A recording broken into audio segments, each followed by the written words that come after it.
예배 시간이 됐습니다. 다 같이 묵상 기도 드림으로 수요일 예배 시작하겠습니다.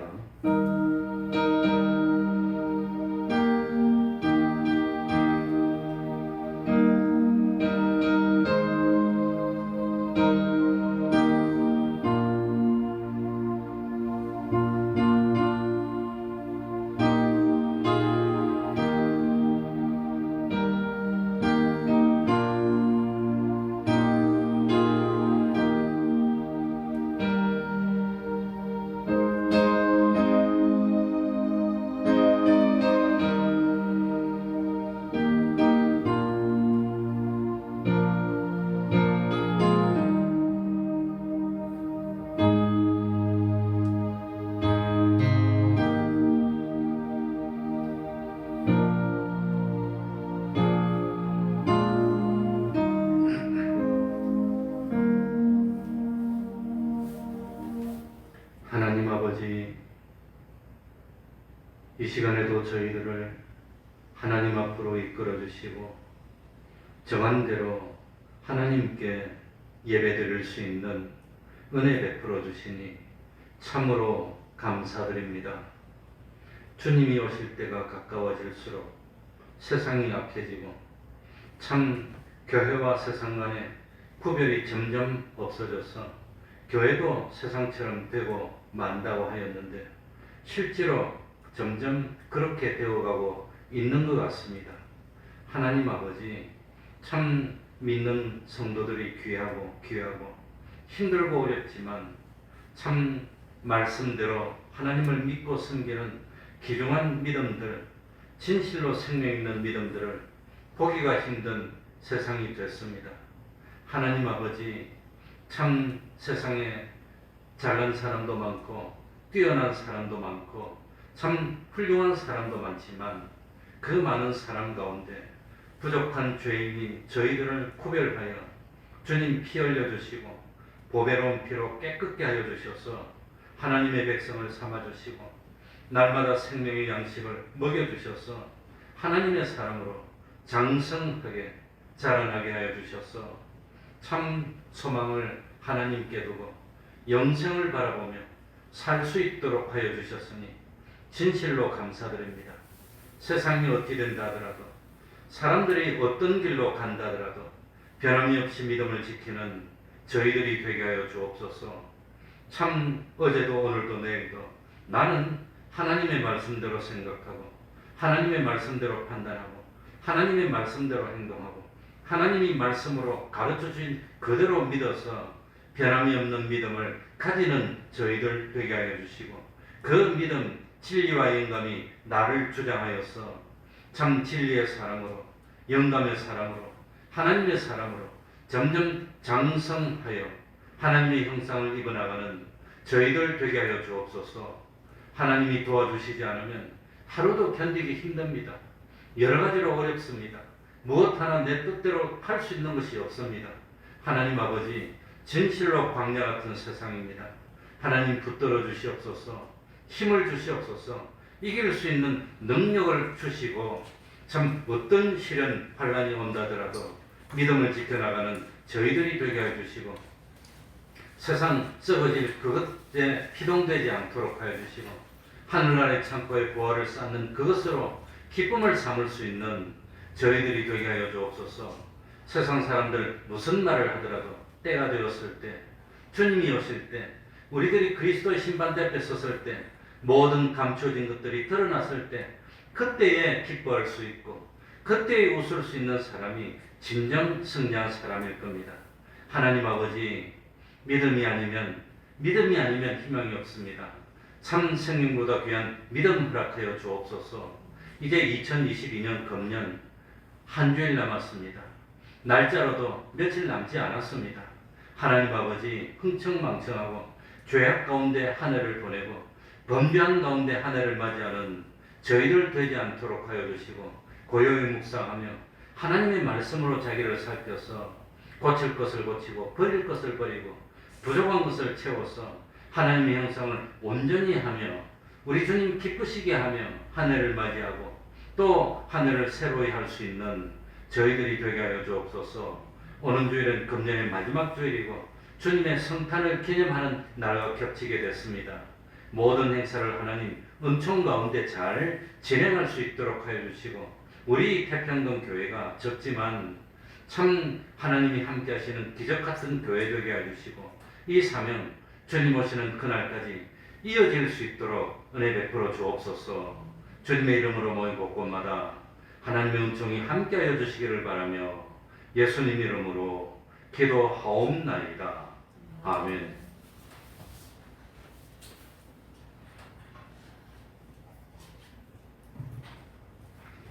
찬송 올리겠습니다.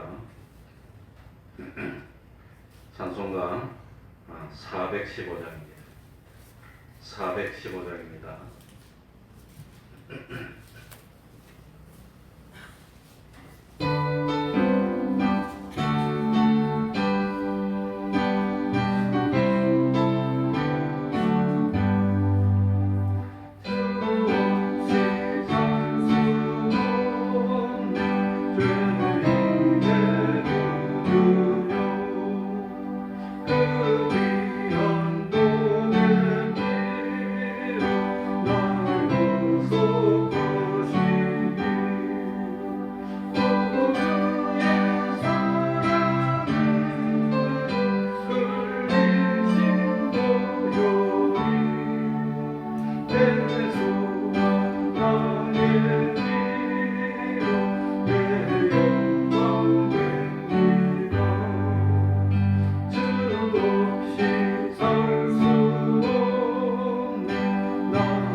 찬송가 120장입니다. 성탄 찬송입니다. 120장.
통성으로 기도드리겠습니다.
하나님의 말씀 신약 성경입니다.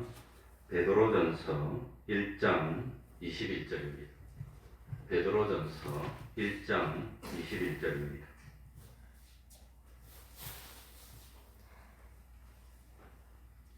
지금 온풍기가 돕니까? 안 돌죠. 왜 자꾸 되게 그게 안 도는데요. 베드로전서 1장 21절입니다. 너희는 저를 죽은 자 가운데서 살리시고 영광을 주신 하나님을 그리스도로 말미암아 믿는 자니 너희 믿음과 소망이 하나님께 있게 하셨느니라. 너희가 진리를 순종함으로 너희 영혼을 깨끗하게 하여 거짓이 없이 형제를 사랑하기에 이르렀으니 마음으로 뜨겁게 피차 사랑하라. 너희가 거듭난 것이 썩어질 씨로 된 것이 아니요 썩지 아니할 씨로 된 것이니 하나님의 살아있고 항상 있는 말씀으로 되었느니라. 그러므로 모든 육체는 풀과 같고 그 모든 영광이 풀의 꽃과 같으니 풀은 마르고 꽃은 떨어지되 오직 주의 말씀은 세세토록 있도다 하였으니 너희에게 전한 복음이 곧 이 말씀이니라. 아멘.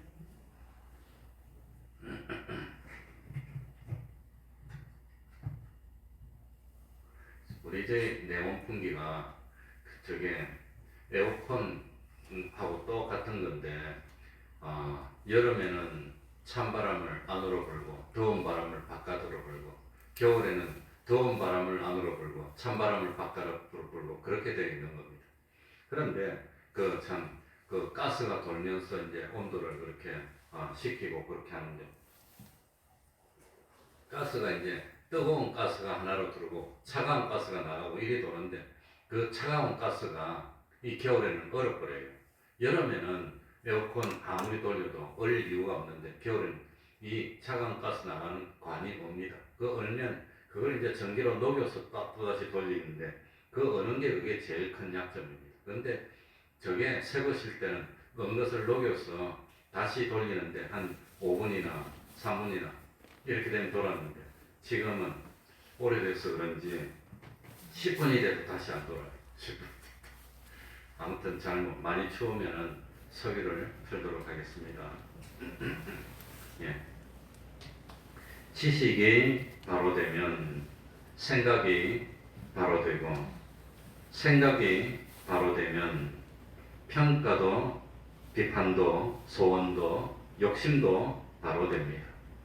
지식이 삐뚤어지면 생각하는 것도 삐뚤어지고, 생각이 삐뚤어지면 원하는 것도 행동하는 것도 인생도 삶도 삐뚤어지게 되는 겁니다. 그렇기 때문에 중요한 것이 어떤 지식을 가지느냐, 삐뚤어진 지식을 가지느냐, 바른 지식을 가지느냐, 그것이 인생의 성공과 실패를 좌우하게 됩니다. 육체가 무엇인지, 복음이 무엇인지, 육체의 영광이 무엇이고 복음으로 인한 영광이 무엇인지 그걸 바로 알아야 됩니다.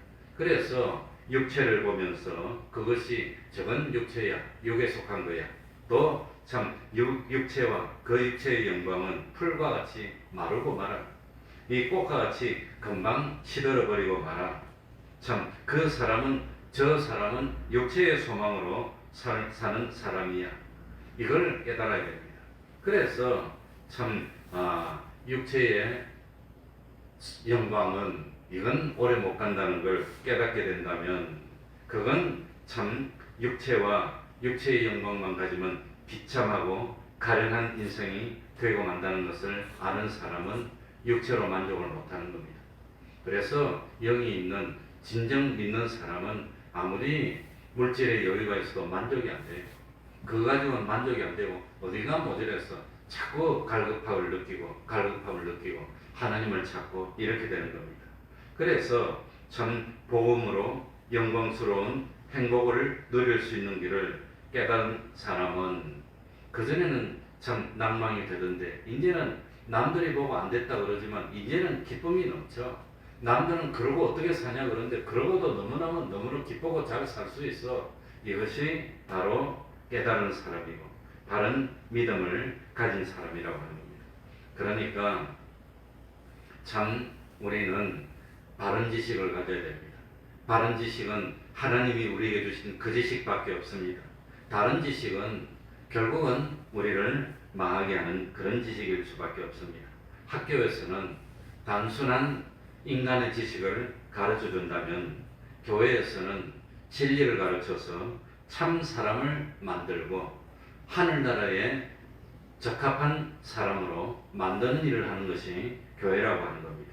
그러니까 그저 모여서 형식적인 예배만 드리고 헤어지는 그런 일이 반복되면 그건 안 됩니다. 그러니까 진리의 말씀이 사람 속에 들어가면 진리가 그 사람의 지식이 되고, 진리가 그 사람의 지식이 되면 참 진리대로 생각하게 되고, 진리대로 평가하게 되고, 진리대로 판단하게 되고, 진리로 행동하게 됩니다. 그래서 진리가 사람 속에 들어가서 진리가 그 사람을 주장하게 되면 그 사람은 진리의 사람이 되는 겁니다. 진리의 사람으로 점점 변화됩니다. 그래서 진리의 사람으로, 영감의 사람으로 변화되는 것을 우리는 두 글자로 뭐라 그러지요? 성화됩니다. 그렇게 말을 하는 겁니다. 그러니까 마치 가루 서말 속에 조그만 양의 누룩이 들어가면 이 적은 양의 누룩이 온 가루 세마를 전부 부풀게 하여서 변화시키는 거나 마찬가지입니다. 사람 속에 진리의 말씀이 들어가게 되면 이 말씀이 그 사람을 변화시킵니다. 이러니까 우리가 힘써야 될 것은 무슨 일이 있더라도 이 말씀을 바로 가르쳐야 됩니다. 진리와 영감이 그 사람 속에 들어가서 사람들을 변화시키도록 해야 성공이지, 아무리 교회 오랫동안 다녀도 오랫동안 다녔는데 아무런 변화가 없어, 그러면 그건 소용이 없는 겁니다. 그러니까 교회를 다닌 것만큼 사람이 바뀌고, 보는 눈이 바뀌고, 판단하는 판단이 바뀌고, 정말 가치로 여기는 것이 바뀌어야 됩니다. 그래서 요즘 제가 강조하는 것이, 가치로 여기는 것은 몇 가지로? 두 가지입니다. 두 가지 가치밖에 없습니다. 하나는 뭐지요? 아무리 돈을 많이 벌고 지위가 높고 그냥 세상에서 좋은 옷을 입고 호화를 누리더라도 그 삶이 멸망으로 가면 실패입니다. 저 사람은 육체예요. 실패입니다. 그리고 거지 나사로처럼 좀 불편하게 살았지만 그 사람의 마지막이 아브라함의 품에 들어가면 그 사람은 뭐지요? 성공입니다. 말할 필요도 없이 저같이 뺏다간 사람은 그런 세상에서도 홍포이본 부자처럼 잘 살고 죽어서도 아브라함의 품에 들어가면 하나님 그리 잘 안 해주시더라고요. 그렇게 해주면 좋지만 그래서 참 아브라함이 그 음부에서 고생하는 홍포이본 부자 보고 뭐라 그럽니까? 얘야 너는 세상에 살면서 좋은 것을 다 받았지 않았냐? 그렇게 잘해줬는데 어떻게 하나님께 충성하지 않을 수가 있어? 그러니까 지금 고민을 받는 게 당연한 건 아니니. 거지 나서로는 세상에 있을 때 하나님이 그렇게 어렵게 했는데도 원망 안 했어. 불평 안 했어. 충성해서 하나님 앞에 믿음을 지켜서 그러니까 지금 영원토록 대우받는 거지. 이게 하나님의 뜻입니다. 이게. 그러니까 참 홍포이본 모자처럼 세상에서도 잘 살고 죽어서도 아브라함의 품에 가고 그러면 좋겠지만 하나님은 부자가 하늘나라 들어가는 것은 낙대가 바늘기로 들어가는 것보다 어떻다고 그랬지요? 어렵다고 그랬어요. 부자들은 돈 많으니까 세상 좋아. 그러니까 대제사장들, 사독의 후손들은 성전에서 온갖 이권을 누리며 세상에서 부유하게 살았더니 나중에 이 사람들이 신앙이 변질돼서 사독의 파들은 무엇을 믿지 않아요? 부활을 안 믿어요. 세상 잘 살고 세상 부족한 거 없는데 뭘 부활이니 뭐니 그럴 필요 뭐 있어. 잘 살다가 죽으면 끝이지. 그런 식으로 신앙이 타락하고 말았다고 하는 겁니다. 그러니까 내가 참 하나님 좀 부유하게도 해주시고 믿음에도 부유하게 해주시고 이러면 안 됩니까? 그러면 좋지만 그렇게 해서 잘 믿을 사람이 거의 없다는 뜻입니다. 부자가 하늘나라 들어가는 것이 낙타가 바늘기로 들어가는 것보다 어렵다는 것은 부자로서 신앙을 잘 지키고 믿음 생활 잘 해가지고 거지 나사로처럼 죽어서 아브라함의 품에 안길 수 있는 사람이 낙타가 바늘기로 들어가는 것처럼 많지 않다는 겁니다. 적다는 겁니다. 두고 봐야 됩니다. 정말로 두고 봐야 됩니다. 요즘은 이 요한계시록에 보면은 말세가 되면은 뭡니까? 교회하고 세상하고 구별이 점점 없어진다 그랬는데 진실로 그리 되고 있어. 지금 세상하고 교회하고 구별이 점점 없어져서 수많은 교회들이 이건 세상인지 교회인지 모르겠어 그냥 그런 교회가 되고 말았습니다. 너무너무 안타깝습니다. 그러니까 참 우리의 인생의 성공도 얼마나 진리를 받아들이느냐, 우리 인생의 행복도 얼마나 우리가 진리의 말씀을 그대로 받아들여서 세상이 어떤 삶을 살든지 다른 사람들이 어떻게 하든지 나는 변화되지 않고 믿음을 지키는지 그게 달려 있습니다. 그런데 우리 태평동 교회도 점점 새벽 기도가 없어지고 점점 수요일 예배도 없어지는 게 너무나 안타깝습니다. 참 많이 힘들고 많이 어렵다면 옛날에는 없어졌지만 코로나 때문에 생긴 게 뭡니까? 이 비대면 예배입니다.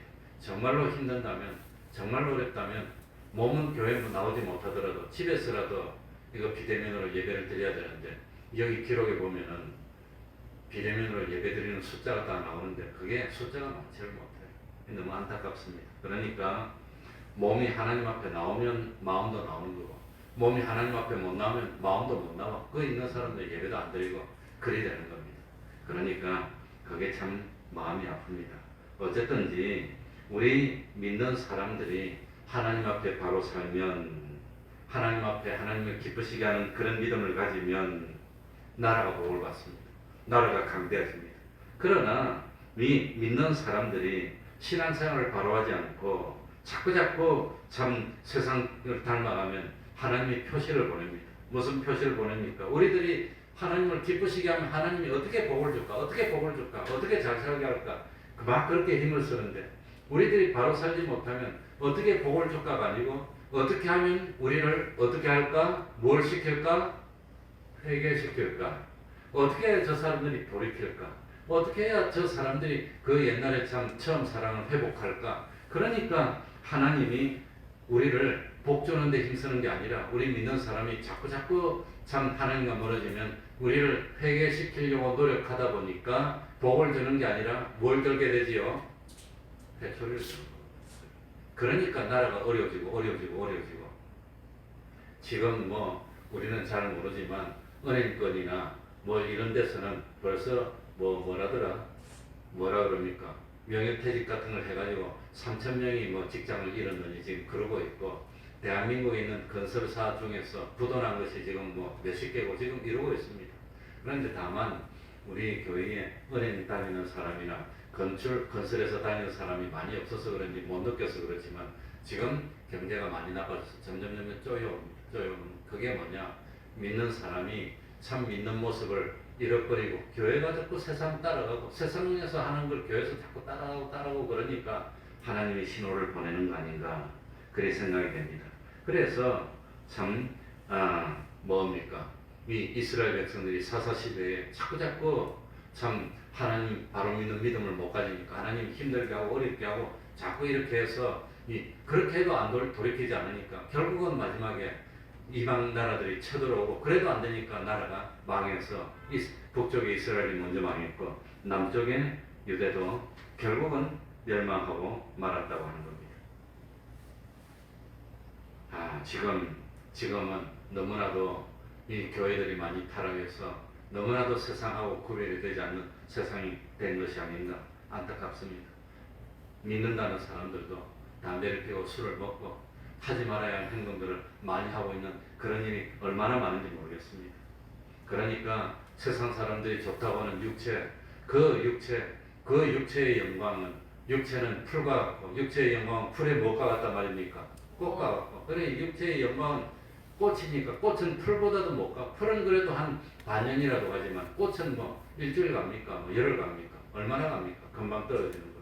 금방 망해지는데 그걸 모르고 좋다고 날뛰고 이렇게 저렇게 하는 거 보면 얼마나 사람이 어리석거나 어리석나. 그러니까 육체는 뭐가 육체입니까? 자, 사람은 무엇과 무엇으로 되어 있지요? 영과 육으로 되어 있습니다. 육에는 무엇과 무엇이 있지요?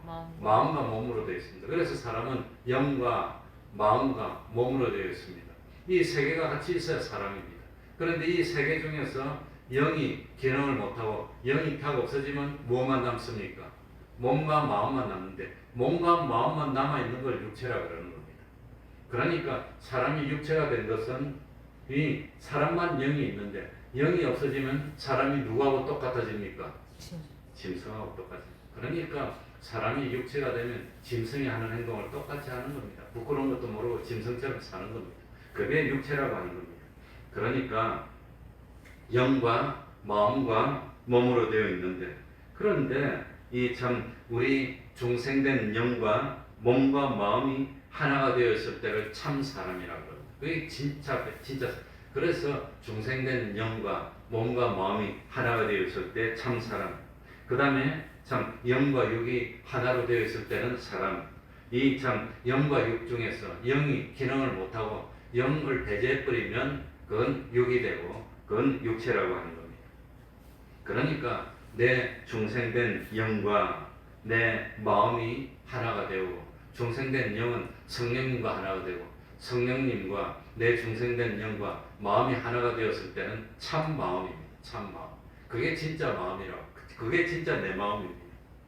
그러나 내 마음이 하나님도 진리도 중생된 영도 상관하지 않고 그냥 참 내 마음 홀로 몸을 주관해서 몸과 마음만 있으면 그게 육체라고 하는 겁니다. 그런데 로마서 8장 6절을 보니까 육신의 생각은 무엇이요? 사망입니다. 영의 생각은 생명과 평강입니다. 영의 생각이 뭡니까? 중생된 영이 마음을 붙들고 생각을 주장할 때가 영의 생각이에요. 그건 생명이고 영생이고. 그런데 그 생각이 영은 없애버리고 그냥 있을 때는 자기가 몰라서 그렇지 그게 악령의 유혹을 받을 때입니다. 그게 사망이라고 합니다. 육신의 생각은 하나님과 무엇이 되나니? 원수가 되나니. 그래 육신에 있는 자들은 하나님을 기쁘시게 할 수 없느니라. 그러니까 참 세상에 믿는 사람이나 안 믿는 사람이나 그 마음을 하나님이 주장하지 않을 때는 마음이 육체의 마음, 몸도 육체입니다. 그러니까 아무리 예수를 믿는 목사님이나 장로님이나 권사님이나 집사님이라 할지라도 몸과 마음을 하나님이 주장하지 않고 육체의 욕심이 주장하면은 그건 육신입니다. 육체입니다. 그건 짐승이나 마찬가지라고 합니다. 육체는 결국은 육신의 생각은 뭐지요? 사망입니다. 사망. 멸망입니다. 멸망으로 가는 겁니다. 그러니까 하나님이 관여하지 않고 육체가 만들었던 영광, 육체가 만들었던 기업, 육체가 만들었던 재물은 다 사망입니다. 날 죽이는 겁니다. 그건 다 소용이 없다고 하는 겁니다. 그러니까 자기 명예도, 자기 지위도, 자기 권력도, 자기 행각도, 자기 재물도, 자기 가정도 육체로 된 것은 그건 다 사망입니다. 그건 희망이 없습니다. 심지어 기업도 참 기업을 하는 사람이 육체가 되어서 기업을 하면 그 기업에서 나오는 것은 전부 다 멸망입니다. 멸망. 그러니까 예수 믿는 사람은 술 장사하면 안 됩니다. 예수 믿는 사람은 담배 장사하면 안 됩니다. 그런 거는 참 바람직스럽지는 못합니다. 그러니까 사람이 육체가 되면 안 됩니다. 사람이 육체가 되면은 받을 것은 심판밖에 없다고 하는 겁니다. 자, 25절 한번 읽어보겠습니다. 25절입니다.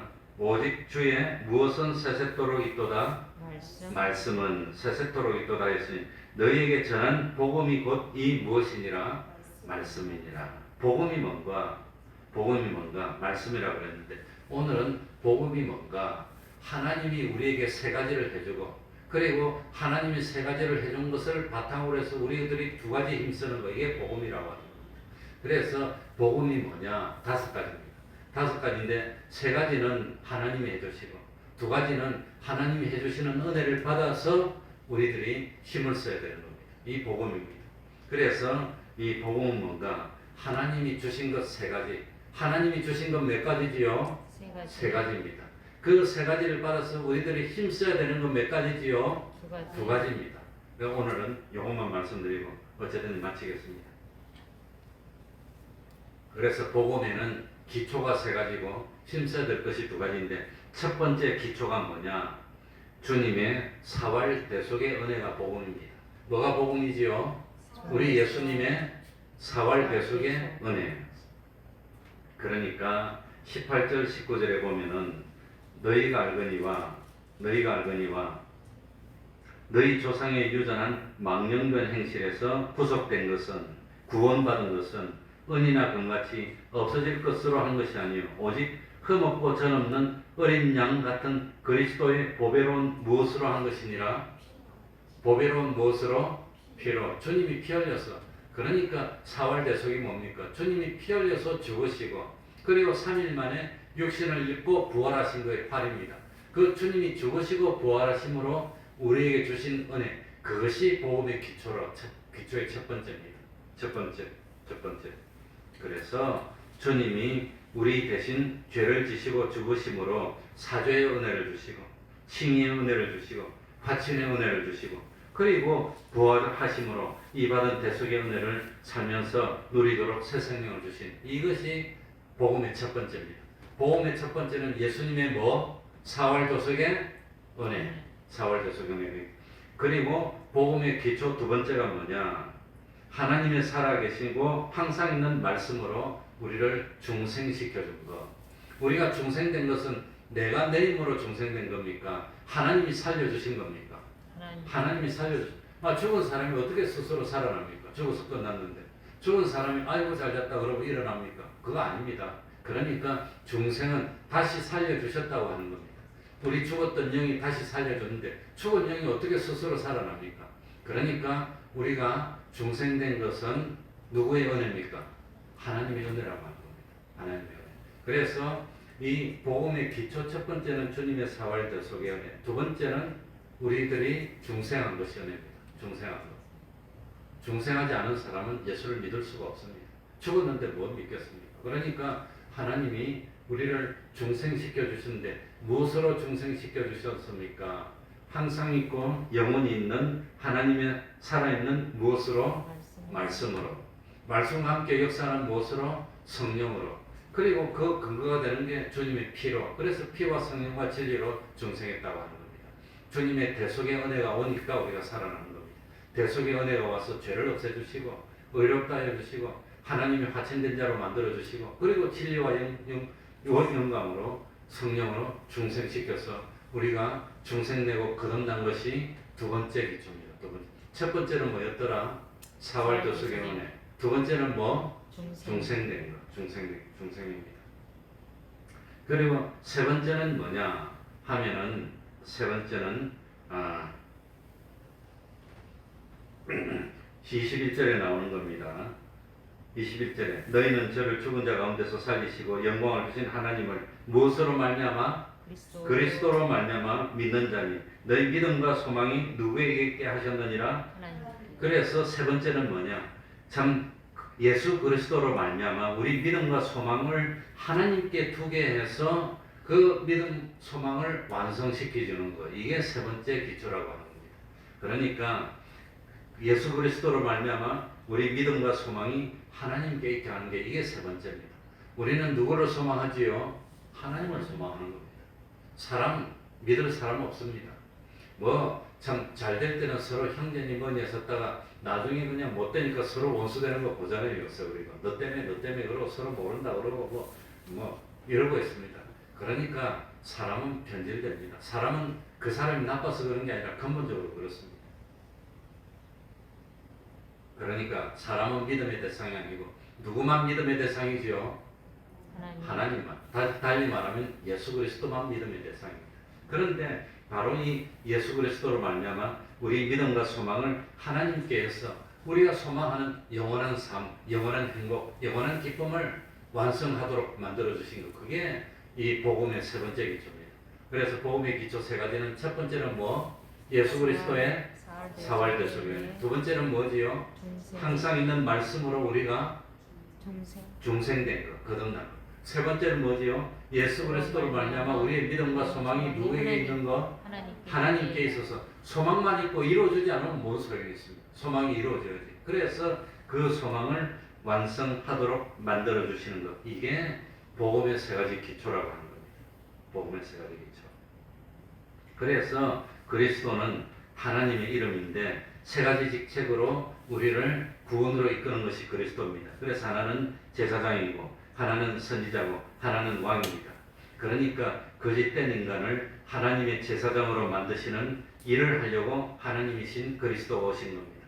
또 하나님의 무한하신 지식을 사람들에게 전달해주는 선지자로 만드시려고 하나님께서 그리스도로 오셨습니다. 또 하나님의 무한하신 능력을 사람에게 전달해서 사람들이 능력 있는 자가 되도록 하는 왕이 되도록 하기 위해서 예수 그리스도가 오셨다고 하는 겁니다. 그래서 이 세 가지 기초 위에 우리들이 힘쓸 게 뭐냐? 22절에 나옵니다. 22절 다 같이 읽겠습니다. 22절 너희가 다 같이 읽습니다. 시작. 너희가 진리를 순종함으로 너희 영혼을 깨끗하게 하여 거짓이 없이 형제를 사랑하기에 이르렀으니 마음으로 뜨겁게 피차 사랑하라. 그러니까 이 22절에 보면은 우리가 힘쓸 것 두 가지가 나오는데 첫 번째는 뭡니까? 우리 영혼을 무엇하게 하여 깨끗하게. 그러니까 첫 번째 해야 되는 것은 우리 영혼을 깨끗하게 만들어야 됩니다. 영혼이 지저분해. 마음속에 보니까 지저분해. 항상 마음속에 그냥 음란으로 가득 찼어. 욕심으로 가득 찼어. 거짓으로 가득 찼어. 탐심으로 가득 찼어. 그러면 안 되는 겁니다. 마음을 보니까 하나님이 우리 뭘 살펴보시지요? 마음을 보는 겁니다. 마음을 보니까 깨끗해. 정말 깨끗하거나 마음에 들어서 복을 줄게. 이래야 되는데 복을 주려고 와서 마음을 딱 보니까 큰일 나겠다. 완전 욕심으로 가득 차 있어. 이거는 음란으로 가득 차 있어. 그러면 복을 못 주는 겁니다. 그래서 이 세 가지 기초를 근거로 해서 우리들은 첫 번째 힘쓸 것은 우리들의 영혼을 무엇하게 만들어야 됩니까? 깨끗하게. 어떻게 하면 깨끗하게 될까요? 어떻게 하면은 우리 영혼을 깨끗하게 하려면 어떻게 하면 깨끗하게 될까요? 제일 근본적으로 깨끗하게 되는 것은 모욕하는 겁니다. 모욕한 사람은 더 이상 모욕할 필요가 없고 발만 씻으면 된다고 그랬습니다. 그러니까 우리가 무엇으로 깨끗함을 받지요? 근본적으로 주님의 보혈로. 그래서 죄를 용서함 받고 의롭다함을 입고 하친되면 그게 깨끗하게 되는 겁니다. 그러나 그렇게 깨끗하게 된 사람도 맨날 세상에 살면서 더럽힌 발을 뭐 해야 됩니까? 발을 씻어야 됩니다. 그래서 예수님이 베드로에게 가서 발을 씻어줄 때 주님이 어떻게 내 발을 씻어줍니까? 안 됩니다. 그러니까 내가 너 발 안 씻으면 나하고 상관없어. 그러니까 발만 아니라 모욕을 해주세요. 아예 차라리 모욕을 해주세요. 베드로가 이리 왔다 갔다 해요. 발도 안 된다 이렇게 이제 모욕해달래. 그러니까 이미 모욕한 사람은 다시 모욕할 필요가 없고 발만 씻으면 돼. 이미 중생된 우리들은 다시는 모욕할 필요가 없어. 매일매일 살면서 발만 씻으면 되는데 그게 어떻게 하는 거냐? 진리를 뭐 하는 겁니까? 순종하는 겁니다. 매일매일.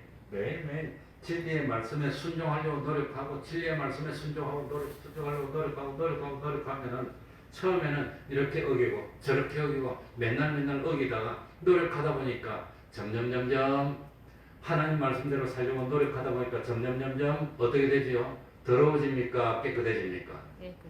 그래 깨끗해지는 겁니다. 그래서 처음에는 가끔가다 술도 한 잔씩 먹다가 양심에 가책이 되고 못 살겠어요. 안 되겠어. 정말 끊어야 돼. 그래가지고 한 잔씩 먹던 사람이 딱 끊었어. 담배 피는 사람도 담배를 떳떳하게 목사님 앞에서 성도들 앞에서 딱 폼 잡고 핍니까? 몰래 핍니까? 몰래 피지. 우리 교회 나오시는 분들이 이 담배 피다 나한테 걸린 분들이 많아요. 옛날에 길거리에 있어도 담배 딱 피고다 멀리서 날 보더니 놀래가지고 그냥 뭐 이런 사람들 많아요. 많아. 그러니까 그랬던 분들이 많았습니다. 예전에. 그러니까 참 떳떳하지 못한 거 그걸 왜 계속 합니까? 그걸 떳떳하지 못한 거 안 하면 되지. 그러니까 참 하나님 말씀에 자꾸 순종하려고 노력하다 보니까 10번 죄짓던 사람이 5번만 죄짓고 5번 죄짓던 사람이 또 노력하고 세월이 가다 보니까 한두 가지만 죄짓고 나중에는 참 옛날에 죄라고 생각하지 않았는데도 부끄러워. 그래서 사도 바울처럼 많이 믿어서 나이가 많아지고 보니까 내가 부끄러워. 그래서 내가 죄인 중에 누구로다? 괴수다. 왜? 옛날에는 하나님하고 가까워지다 보니까 옛날에는 죄가 아닌 것 같은 것도 그것도 죄야. 그래서 그것이 점점 어떻게 되는 겁니까? 깨끗해지는 겁니다. 사도 바울이 내가 죄인 중에 괴수라고 한 것은 점점 죄를 많이 지어서 그런 게 아니라 죄를 안 짓고 하나님 형상을 점점 담다가 보니까 이제는 마음속에 어떤 욕심 하나 가졌던 거 그것도 부끄럽고 하나님 앞에서 좀 게을렀던 거 그것도 부끄럽고 그러니까 죄인 중에 괴수라고 말하게 된 겁니다. 그러니까 우리가 힘써야 되는 것은 하나님이 참 주님의 사활 배속의 공로도 은혜로 주셨고 나도 모르는 사이에 중생에서 영을 살려주셨고 그리고 참 예수 그리스도를 통해서 믿음을 가지고 이제는 세상을 소망하던 삶에서 하나님을 소망하는 그런 삶으로 바뀌었으니까 자꾸 하나님의 말씀에 순종하려고 노력하면 깨끗해지는 겁니다. 깨끗해지고 그래서 그 깨끗해진 마음 가지고 두 번째로 뭘 해라 말이죠. 거짓 없는 뭘 해라 말입니까? 22절에 끝에 보니까 거짓이 없이 형제를 못하기에 이르렀으니 사랑. 이제는 사랑하게 됐어. 정말 사랑하게 됐어. 정말 위하게 됐어. 그래 원수를 사랑하라는 것은 하나님이 우리 어디에다가 명령하는 걸까요? 우리 의지에 명령하는 겁니다. 진짜 원수인데 어떻게 사랑하고 위하고 좋고 좋은 감정이 나서 탁 떼어서 안아주고 그런 마음이 안 됩니다. 그러니까 원수를 사랑하라는 것은 감정이 사랑하는 마음이 나서 보고 싶어서 가서 입을 맞추고 그런 걸 말하는 게 아닙니다. 우리의 이성에게 명령하는 겁니다. 우리의 의지에게. 그래서 믿지만 잘해주는 겁니다. 그 하나님이 우리나라를 복준 이유가 속도 한번 보면 성경이야. 미운 사람 뭐 하나 더 준다고? 떡 하나 더 주는 겁니다. 떡 하나 더 주면 그 사람이 고마워할 거 아니에요. 나도 줄 떡이 없는데 옛날에 우리 보릿고개예요. 힘들어 먹을 거 없어. 그래도 미웠지만 꾹 참고 가서 떡 하나 더 주는 겁니다. 이거 먹어 웃으면서. 그러니 미운데 정말 원수인데 어떻게 그건 안 되지만 그래도 하나님의 말씀에 순종하려고 노력하는 겁니다. 자기를 쳐서 복종시키는 겁니다. 그리고 가서 하나 더 주는 겁니다. 또 사랑하는 겁니다. 그렇게 노력하면 진실로 사랑하는 사람이 되는 겁니다. 그래서 최종적으로 힘써야 되는 것은 진리를 순종함으로 영혼을 깨끗하게 하는 것이고 그 다음에 거짓이 없는 사랑으로 진짜로 사랑해라는 겁니다. 하나님의 사랑으로. 보통 세상 사람들이 사랑하는 건 세 가지 사랑입니다. 제일 먼저는 남자가 여자를 사랑하고 여자가 남자를 사랑하는 것은 정욕의 사랑입니다. 불탈 때 하는 정욕의 사랑입니다. 그 다음에는 내가 낳은 자식이니까 본능적으로 끌려 나는 굶어도 너 잘해줄게. 이게 뭡니까? 혈육의 사랑입니다. 그러니까 나도 참 내가 굶는 건 괜찮은데 자식들이 아빠는 너무 힘들어하는 건 못 견디겠어. 차라리 내가 굶을게. 내가 너는 먹어라. 그건 무슨 사랑이지요? 혈육의 사랑. 그건 본능의 사랑입니다. 본능적으로 짐승도 다 그럽니다. 세 번째는 동료의 사랑입니다. 취미가 같고 같이 만나서 같이 다니니까 좋아하게 되는 동료의 사랑.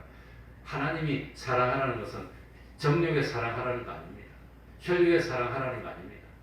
동료의 사랑을 하라는 거 아닙니다. 무슨 사랑이지요? 하나님이 예수님을 세상에 보내주신 게 그게 하나님의 사랑이랍니다. 하나밖에 없는 아들이 자기하고 전혀 상관이 없고 자기 땅에 왔는데 영접하지 않고 오히려 십자가에 매달고 채찍질하는 그런 못된 짓을 하는데 그런 사람을 위해서 아들이 희생하는 그게 하나님의 사랑이라는 겁니다. 그래서 사랑은 뭐가 사랑이냐? 뭐가 사랑이냐? 그 사람을 하나님을 믿도록 만들어주는 게 사랑입니다. 믿도록 만들어주는 게 영원한 생명 주는 겁니다. 그게 사랑입니다. 내가 그 사람한테 가가지고 내가 잘해줬더니 그 사람이 신앙이 좋아졌어. 그게 사랑이라는 겁니다. 그 사랑해라는 겁니다. 그 사랑. 나중에 내가 잘해줬다가 대가를 바라는 그런 사랑이 말고. 그래서 참 하나님의 사랑으로 사랑하는 사람이 되면은 믿음, 소망, 사랑 중에서 사랑이 최고입니다. 최고의 구원을 이루는 우리가 된다고 하는 겁니다. 그러니까 육체는 풀과 같고 육체의 영광은 풀의 무엇과 같아요? 꽃과 같은 거. 그거 소망하지 말고 하나님 우리에게 복음을 주셨는데 복음의 기초 세 가지. 예수님의 사활교섭의 은혜. 두 번째는 뭐지요? 항상 있는 말씀으로 우리를 중생시켜 주시고. 세 번째는 뭐였지요? 예수 그리스도로 말미암아 우리의 믿음과 소망을 누구에게 둬요? 하나님께 두고. 그랬으니 하나님을 소망하는 사람이 됐으니까 진리를 순종함으로 자기 영혼을 못하게 만들어요. 깨끗하게 만들어. 깨끗하게. 진실로 깨끗해지고 예수님이 있다 보니까 달라. 그리고 세 번째는 마지막 다섯 번째는 뭡니까? 마지막 다섯 번째는 뭐였죠? 형제를 거짓이 없이 하나님의 사랑으로 사랑하는 사람이 되라는 겁니다.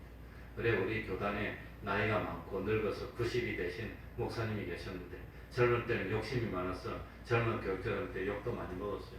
그런데 그 목사님이 90이 넘고 이제 몸이 말을 안 들어서 마지막으로 교회에 나와가지고 참 후배에게 교회를 넘겨줬습니다. 그리고 난 뒤에 와가지고 마지막으로 뭐라고 했냐면 평생 동안 목회를 하고 90 동안 목회를 하면서 그분이 좀 우리 교단에서 유명하다 보니까 여러 사람들에게 목사님에게 좋은 일에 써달라고 이 천재를 많이 줬답니다. 그 천재를 모은 것이 한 2억 5, 6천만 원 됐어요. 그런데 그 모았던 돈 가지고 이때까지 밥도 한 그릇 사 먹고 또 필요하면 쓰기도 하고 또 다른 사람 돕기도 하고 하나님 일에 많이 했는데 마지막에 그 돈 남은 거 어려운 자식에게 주지 않고 교회에 나와서 내가 이제 좋은 일 못하고 늙었으니 교회 다시 반납하겠습니다 하고 내놨더라고.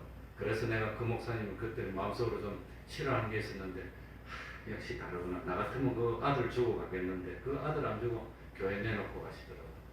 그 자식 중에서 힘든 사람도 있고 어려운 사람도 있고 그런데 그게 안 내놓고 하나님께 내놓고 보니까 우리 목사님은 뭐가 달라도 다르구나. 진짜로 하나님을 믿었구나. 그러니까 이제 죽을 날이 가까워 왔는데 심판대 앞에 가서 설 걸 생각하니까 옛날에 내가 욕심으로 살았어. 마지막에 그래도 회개하고 그 욕심을 다 없애는 의미로 그걸 개인적으로 쓰고 어려운 자식에게 좀 나눠주고 그러지 않고 하나님께 그대로 바치더라고. 눈물 나더라고. 정말 눈물 나. 정말로 믿었구나. 참 우리 목사님들이 뭐가 달라도 다르구나. 그걸 깨닫고 마음속으로 나도 저렇게 따라가야 되는데 나는 저렇게 할 수 있을까? 그 생각이 들었어요. 그게 사랑입니다. 그게. 그래서 거짓 없는 사랑을 힘쓰는 우리들이 되면은 나중에 심판대 앞에 가면 정말로 칭찬받을 겁니다. 칭찬받는 우리들이 되어야 되겠습니다. 기도하겠습니다. 하나님 아버지, 아직 우리 대한민국 희망이 있습니다. 참 엘리야가 하나님 앞에 나밖에 없는 줄 알았지만 보니까 바알에 무릎을 꿇지 않은 사람 7천이 있었던 것처럼 이 땅에 아직까지 믿음의 그릇이가 있지 않습니까? 이 나라가 하나님이 축복하시는 적박꿀이 흐르는 축복의 땅이 되고 약속의 땅이 되게 하여 주옵소서. 전 세계적으로 불황이 온다더라도 하나님이 지켜주시는 우리 대한민국은 경제가 잘 돌아가고, 하나님이 지켜주시는 우리 대한민국은 그야말로 참 백배의 수확이 돼서 포도 한 송이를 두 사람이 어깨에 메고 가야 될 만큼 참 많은 수확을 내는 열매 맺는 땅이 될 수 있도록 하나님 아버지 지키시고 축복하여 주옵소서. 우리 태평동교회가 연약한 것 같으나 진실로 하나님이 그 성도의 마음을 살펴보니 깨끗하고 형제를 거짓이 없이 사랑하고 마지막으로 하나님 가기 전에 몸된 교회를 세우려고 가려고 하는 그런 아름다운 믿음들이 있는 것을 보시고 이 교회를 축복하시고 이 교회를 통해서 참 많은 생명의 열매를 맺는 기적 같은 참 그 축복이 나타날 수 있도록 은혜 베풀어 주옵소서. 이제 금년 얼마 남지 않지 않았습니까? 금년에 해야 될 충성 내년으로 미루지 않도록 하여 주시고, 마지막 한 주일 남은 이 주일 많은 사람이 이 교회에 나와서 진실로 하나님께 영광 돌리고 주님 참 탄생을 축하할 수 있는 저희들이 될 수 있도록 은혜 베풀어 주옵소서. 언제까지나 저지남 없는 어린 신앙이 되지 않도록 하여 주시고, 이제는 장성한 신앙이 되어서 진리로 순종함으로 영혼을 깨끗하게 하고 거짓이 없이 참 마음껏 형제를 사랑해서 많은 사람을 하나님 앞으로 인도하는 저희들 될 수 있도록 하여 주시옵소서. 예수님 이름으로 기도하옵나이다. 아멘. 찬송 올리겠습니다. 하나님은 하나님께 이렇게 정성을 쏟아는 것 절대로 모른다지 않습니다. 신목사는 뭐 좀 분해서 모를지 모르지만 하나님은 때가 되면 복을 줍니다. 찬송가 431장입니다. 431장입니다.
주기도문으로 예배를 마치겠습니다.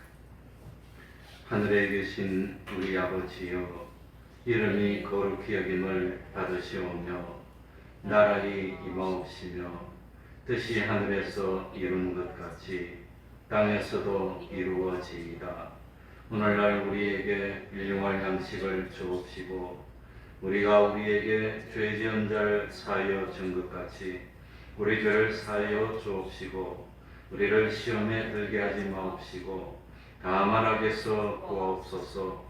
대개 나라와 권세와 영광이 아버지께 영원히 있사옵나이다. 아멘.